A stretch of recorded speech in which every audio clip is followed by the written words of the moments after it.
全盘没有一子过河，这恐怕是许国义下过最绝望的一盘棋。能如此碾压他的人，毫无疑问只有王天一。让我们一起通过这盘棋，感受王天一的压迫感。点赞加关注，看棋不迷路。这盘棋出自2023年象甲联赛，红方是外星人王天一，黑方是特级大师许国义。双方开局，仙人指路对挺卒，黑方平风马，红方平炮亮车。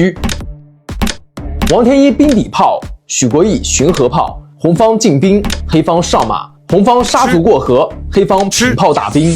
随后双方对调一个车，红方起横车，本意想平过来捉马，黑方提前架炮看守，红方把车开到明处，黑方上马，红方进车卒陵，准备平车捉双，黑方补士给炮生根。本来这个思路是没错的，但许国义把士给补反了，应该走士6进5。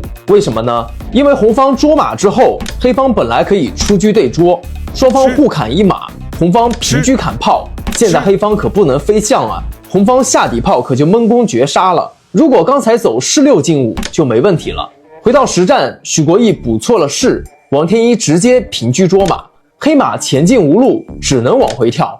王天一走出妙手，平车封车，从此许国义的这个车就再也没动过。黑方再退马，看来是想严防死守，争取和棋了。反观王天一直接策马扬鞭，火力全开，黑方赶紧平炮顶住，红方跳起拐角马，黑方居然又退马。我的天哪，再退可就要出界了。要知道这匹马是从八路跳过来的，走了108000里，居然跳到了拐角，难道是迷路了吗？王天一平炮准备渡兵过河，此时我们的许特大终于开始往前跳马，红方退车抓炮，黑方退到底线，红方上马踩卒，黑方平炮射马，红方回马躲开。接下来王天一准备进炮打马，等黑方平炮打炮之后，再平车捉2路马。这样一来，黑方的2匹马都得丢。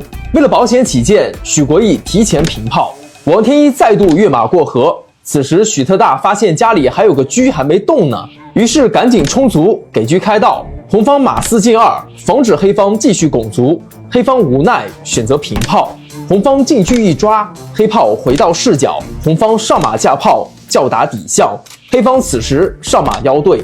交换之后，红方扑马过河，准备强杀。现在黑方的马炮都被红方含在嘴里，许国义决定逃马。就在此时，王天一弃车砍炮，一炮毙命。